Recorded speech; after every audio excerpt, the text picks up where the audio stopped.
ရဲ့စိတ်ထဲမှာမုန်းတဲ့လူရှိများရှိသလားလို့လိုက်ချင်းဘလူပေါ်မှာမမုန်းရနောက်ဆုံးမှကိုယ်လာလာကြိုက်တဲ့ချင်းကလေးတွေတောင်းအစပြီးတော့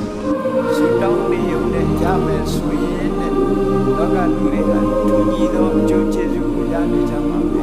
။ဘာဖြစ်လို့တော့ဆိုရင်လူတိုင်းကအကောင်းကြိုက်တာကြီးဖြစ်တော့ကြောင့်အကောင်းဘုရားကိုအာယုံပြုတ်ပြီးတော့ပူဇော်လိုက်တော့ပါပြီကုသိုလ်ရအဲ့ဒီကုသိုလ်ရဲ့အစွမ်းတကူကြောင့်